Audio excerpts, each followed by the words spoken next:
Sospol itu mulai bercerita tentang Islamic Excellency ketika itu. Tetapi nyuwun sewu ketika itu hampir tidak ada sumber daya manusia yang memadai, sehingga kredo itu dipakai terus, tetapi kemudian tidak ada narasi.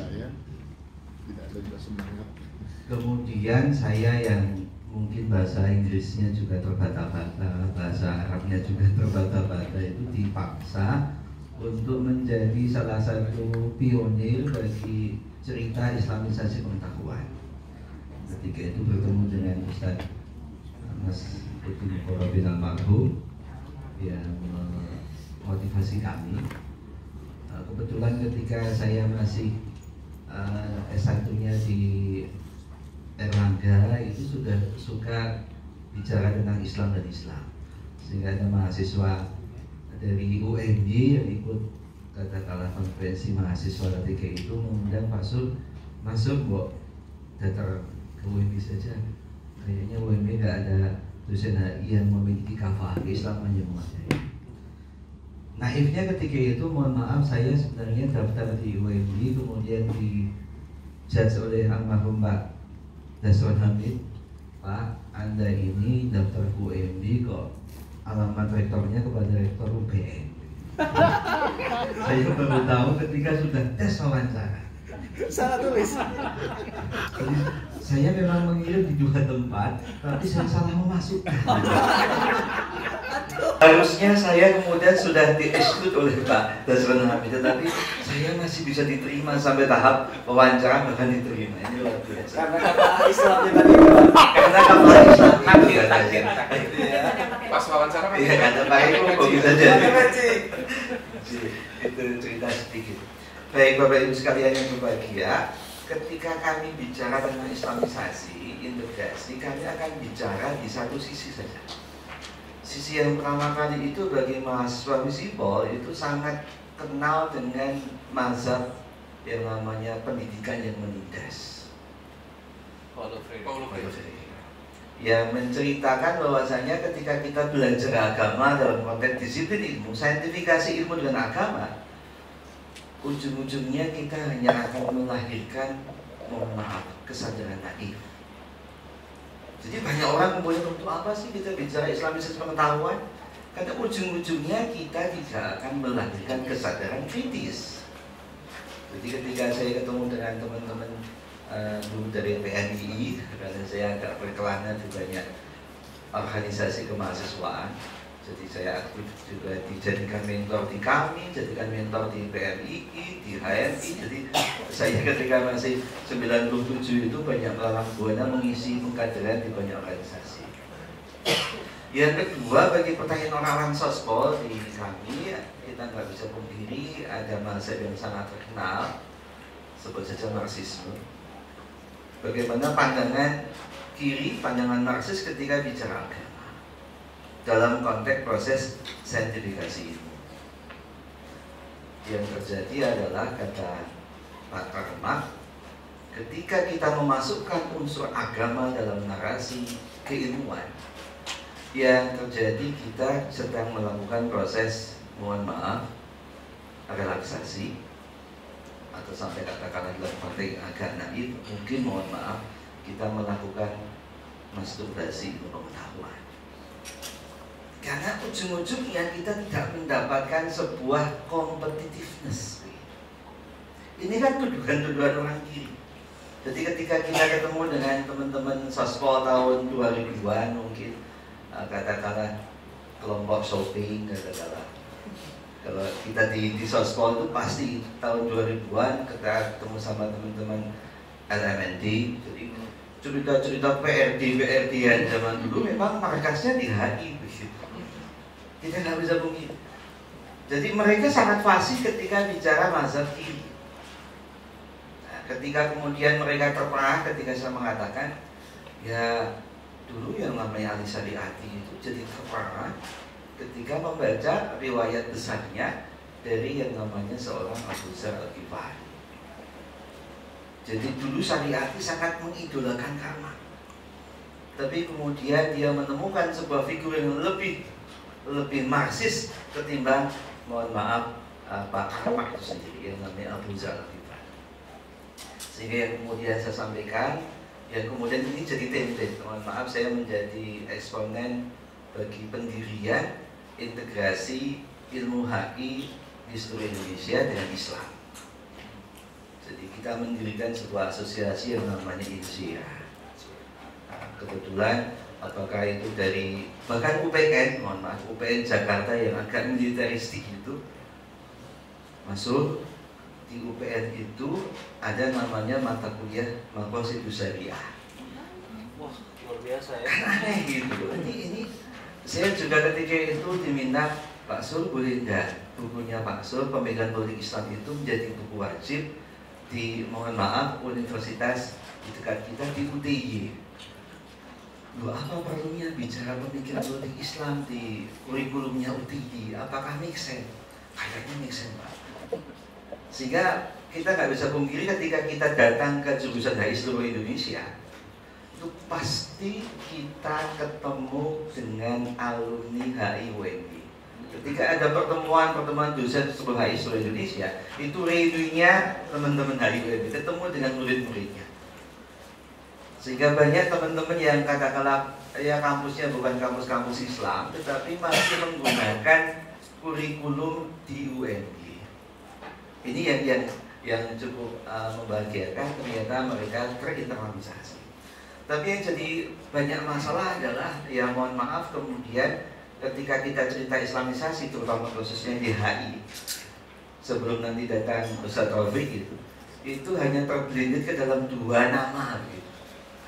Kalau tidak saya, ya Bu Siti Muslihati. Tapi kemudian ketika kita cerita Bu Siti Muslihati, mungkin teman-teman bisa begini. Saya tidak kenal lebih jauh, tidak. Saya suudzon. Jadi karena kemudian beliau kemudian menarasikan sebuah pemikiran Islam yang unik, saudara-saudara. Tapi itu sudah sangat terinternalisasi di teman-teman alumni gitu. Yang kemudian jadi banyak masalah teman-teman di khususnya dosen HI UNY, kenapa jadi masalah ketika bicara integrasi? Pak, kami ini kurang punya keberanian. Jadi isu yang paling substantif ketika kita bicara tentang katakanlah integrasi ilmu pengetahuan, nanti mungkin sedikit saya cerita seperti ini. Jadi teman-teman dosen ketika mau bicara integrasi itu hampir tidak memiliki pengetahuan yang memadai untuk mengkritik paradigma HI masa kini. Ya saya hanya nyampaikan aja, Pak, ini sudah bagus kok Pak, kapitalisme, Haji Wargento itu ya sudah nabinya orang HI, nggak perlu jadi gitu, Pak. Sedangkan kita nggak, kalau dalam bahasa saya, ketika saya masuk mata kuliah dengan menggunakan label Islam, saya pasti akan memasukkan narasi tentang krisis ilmu pengetahuan hari ini.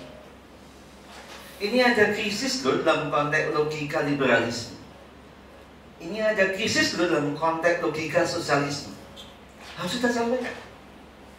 Karena kalau nggak kita sampaikan, ya mohon maaf, paradigma teman-teman masih akan menganggap logika hari ini sebagai logika yang paling benar. Jadi saya dari awal langsung melakukan dekonstruksi bahwasanya kajian HI hari ini masih melahirkan banyak krisis. Dalam bahasa saya, kalau orang Jawa, ya kita harus punya kemampuan babar, kita harus punya kemampuan beber, kita juga harus punya kemampuan bibir, kita juga perlu punya kemampuan menghasilkan menjadi bobor dan bubur. Apa maknanya? Ketika kita menjelaskan sesuatu harus babar, harus tuntas. Karena kalau nggak tuntas nanti ya nggak akan menghasilkan yang namanya bobor dan bubur, tidak akan menghasilkan narasi aksiologis. Jadi yang namanya babar itu artinya kita proses ontologis gitu. Jadi kita harus menjelaskan secara detail bahwasanya ilmu sosial hari ini sebenarnya sedang menghasilkan krisis. Untuk kita menegasikan bahwasanya ilmu sosial yang kita puja-puja hari ini sedang masalah krisis. Seumpama katakanlah kalau teman-teman HI Mas Rafiq mungkin sangat paham. Ya kalau kita bicara Fukuyama langsung mengatakan bahwasanya ya sebagai the best ideologi ya liberal demokrasi. Yang lainnya krisis lah. Kita juga bisa mengatakan bahwasanya liberal demokrasi itu juga mengalami krisis. Seumpama seperti itu.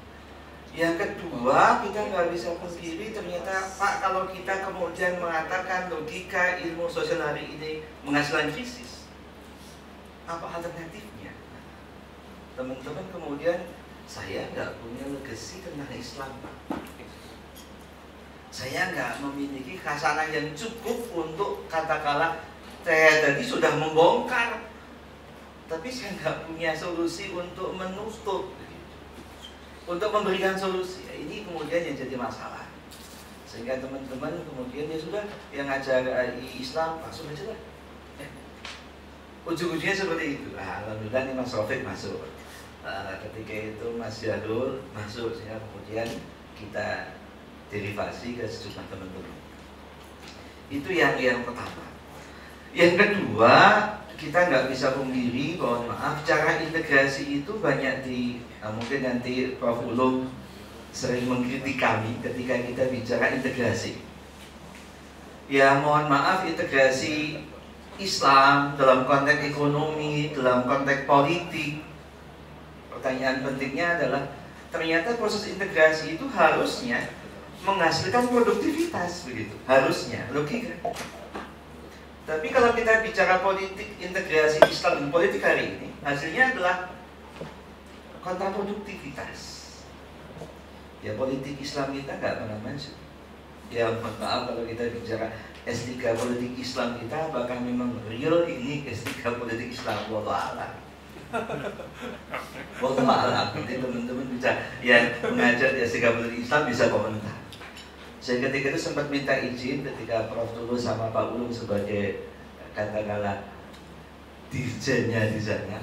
Prof. Tulus minta saya tak sekolah S2 bahasa Arab di Unika agar kemudian mohon maaf yang namanya S3 politik Islam itu narasi turun Islamnya juga. Oh ini cuma katakanlah terlabalisasi hanya konten. Oh ini ada kutipan bahasa Arab di katakanlah halaman akhir ditutup. Hari ini kita bisa lihat apakah memang S3 politik Islam kita itu memang sangat Islam atau tidak. Wallah, nanti Pak Ulum bisa cerita. Jadi kita nggak bisa pungkiri bahwasanya integrasi itu jadi masalah karena tidak menghasilkan produktivitas. Ekonomi Islam, mohon maaf, kita nggak bisa pungkiri yang terjadi adalah banalisasi. Ya mohon maaf ketika kita bicara produk-produk ekonomi syariah, masyarakat kemudian menganggap ya ini cuma labilisasi aja Pak, tapi tetap tidak pro sama mustaqafi. Sehingga ya nyuruh sewu, banyak orang mengatakan ya proses kita melakukan integrasi itu ujung-ujungnya hanya proses komodifikasi. Karena ini yang jadi masalah. Ini Pak Ulum nih yang sering banyak cerita gitu. Ketika apa artinya politik Islam kalau ujung-ujung nggak Islami, malah mempermalukan Islam. Sama juga ketika kita bicara dalam konteks melakukan integrasi dalam konteks disiplin pengetahuan, kita mengalami hal yang sama. Maka kemudian dalam bahasa kami, bagaimana cara kita mengintegrasi? Kalau saya di IUMB yang kemudian ditempel di sebelah kampus HI di seluruh Indonesia itu, kita menggunakan metode seperti Pak katakanlah Pak Humaydi Hamid begitu. Pak Humaydi Hamid itu teman saya ketika haji tahun 2012 begitu. Ya ibaratnya tidur relatif merasakan lopo-loponya di Musdalifah begitu. Jadi sedikit kita cerita bahwa cara kita melakukan integrasi itu, kalau orang politik pasti bicara tentang Mayron Weiner. Jadi integrasi ada integrasi vertikal sama integrasi horizontal. Kalau vertikal nanti ketika kita belajar HI dalam Islam, ketika kita melakukan proses integrasi nanti, kita nanti bisa bicara tentang integrasi vertikal itu, kita akan bicara tentang semakin taatnya kita kepada Sang Khalik. Jangan sampai kemudian ketika kita belajar demokrasi, maka kedaulatan ujung-ujungnya diserahkan kepada manusia. Jangan sampai kemudian ketika kita belajar demokrasi, kita semakin tidak comply kepada Allah. Maka posisinya kita harus narasikan dari awal, proses integrasi itu harus membangun kepatuhan pada Tuhan. Jangan sampai nanti hanya terhenti di ranah kognitif saja, karena afektifnya kemudian kita menjadi hilang kepada Tuhan. Kita nggak bisa memungkiri banyak mahasiswa di visible ya ujung-ujungnya ke agnotism. Kita nggak bisa memungkiri untuk tidak menyebutkan mereka mengarah kepada ateis. Kita nggak bisa memungkiri karena khasana yang dibaca itu ya ketaatan pada Tuhan itu hanya opsional gitu. Maka dari awal ketika kita bicara tentang proses integrasi itu, kita meyakinkan bahwasanya proses pembelajaran kita ini akan semakin meneguhkan kecintaan pada Tuhan, tapi dengan cara-cara yang logis, cara-cara yang argumentatif, yang baca ilmu berlatih ya. Jangan dikit-dikit mendalil, kalau dikit-dikit mendalil ya kami dalilkan gitu kalau logik. Harus logik. Maka ketika seumpama kita bicara tentang prinsip, kenapa sesuatu disebut benar gitu? Saya menggunakan cara-cara logika Aristoteles gitu. Ada teori kebenaran kesepakatan. Islam juga punya gagasan seperti itu. Sesuatu benar itu kan memang disepakati begitu. Kita nggak bisa pungkiri, sehingga kemudian kita narasikan sehingga mahasiswa, oh begitu ya Pak, artinya Islam itu nggak opposite to scientific method. Yang kedua yang harus kita pahami ketika kita bicara integrasi horizontal, integrasi itu dengan cara horizontal. Maka saya memilih ketika itu karena banyak teman-teman di, mohon maaf, di Unida, karena banyak teman-teman Unida ketika itu bersemangat melakukan proses Islamisasi ilmu pengetahuan, tapi ujung-ujungnya kemudian menegasikan ilmu konvensional. Dalam konteks ketika, udah Pak kalau begitu kita nggak perlu belajar Hansi Mogentu. Udah Pak kalau begitu kita nggak perlu belajar katakanlah mungkin Charles Darwin ketika bicara tentang social Darwinism. Dalam bahasa saya Mogentu, Charles Darwin dalam konteks kajian HI ya itu sebagai gitu, sebagai sebuah adat. Kita nggak bisa pungkiri ketika kita belajar tentang feminisme, kita bicara konstruktivisme, kita bicara sosialisme itu gitu. Maka kita harus kemudian blended, kita gabungkan dengan narasi Islam. Maka kalau dalam konteks integrasi horizontal itu integrasi antar anggota masyarakat. Kalau integrasi vertikal itu integrasi sama pemimpin dengan yang dipimpin. Nah, kemudian ya alhamdulillah menghasilkan sebuah buku-buku dari teman-teman, apakah dari Unida, apakah dari UIN Surabaya, dari UI, itu kemudian membuat buku Bunga Rape bareng-bareng untuk bicara bagaimana proses mengintegrasikan teori realisme dalam konteks Islam seperti apa, untuk mengintegrasikan teori konstruktivisme Alexander Weld dalam konteks Islam seperti apa. Ini sudah mulai diinisiasi oleh teman-teman di INSERA. Yang ketiga, kita mengadopsi gaya pemikiran integrasi. Kalau orang HI itu ada namanya tokoh Ehrenhaus. Proses integrasi itu harus menghilangkan sejumlah barrier-barrier.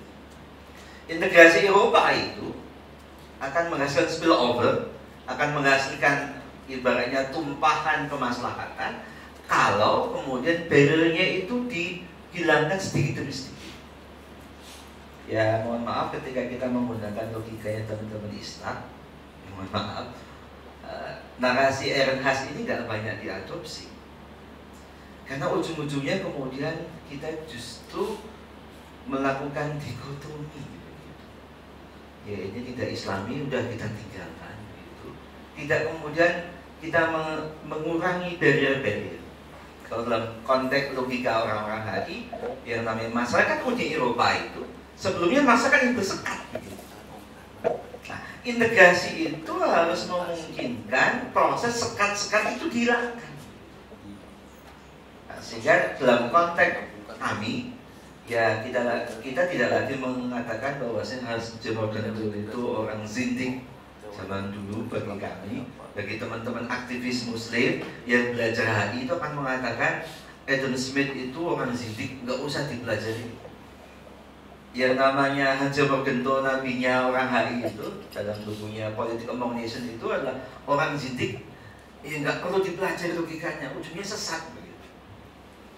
Maka ketika kita kemudian membuang semua khasanah HI konvensional hari ini, ya nyuwun sewu, ya kita tetap tidak akan jadi orang kompetitif gitu. Kita justru tidak memberikan maslahat bagi masyarakat. Maka dalam bahasa kami ketika kami membuat sebuah konsorsium asosiasi HI, mari kita yakini bahwasanya para pemikir-pemikir HI meskipun itu sangat westernized itu tetap berkontribusi karena gagasan-gagasan mereka kita asumsikan sebagai adat, sesuatu yang sudah terverifikasi benar ataupun salahnya sudah terverifikasi. Kenapa kemudian kita harus tendang pemikiran mereka? Kalau kita menendang pemikiran mereka sebelum kita nggak punya stok pengetahuan yang memadai, ya kita tetap tidak akan pernah kompetitif. Saya seumpama mengajarkan mahasiswa dengan asumsi-asumsi narasi Islam ansih begitu. Ketika mahasiswa masuk ke Deplu, pasti tidak akan bisa diterima. Karena logika-logika narasi kepentingan nasional tadi sudah kita buang. Jadi kepentingan nasional ini prinsip asofia, ini buruk Pak, kita buang saja. Kalau kita menggunakan seperti itu, mohon maaf, produk luaran kita nggak akan bisa diterima oleh pasar. Maka dalam bahasa kami di Asosiasi Insira, mari kita adopsi gagasan-gagasan dari Pak Renhas, bagaimana membangun integrasi itu bukan untuk, mohon maaf, membuat dikotomi secara diametral, tetapi justru kita mengurangi sekat-sekat perbedaan. Sampai kemudian pada titik tertentu akan menghasilkan yang namanya keikhlasan, yang dalam bahasa tertentu akan mengatakan jadi bubur betul, jadi padu betul, sehingga kemudian ini akan memberikan efek yang lebih baik. Itu sedikit dari kami, mungkin agak berbeda dengan Ustadz Iwan, Ustadz katakanlah Pak Yaya sama Pak Indro. Ini sedikit pengalaman saya ketika membidangi asosiasi HI. Demikian dari kami. Assalamualaikum warahmatullahi wabarakatuh.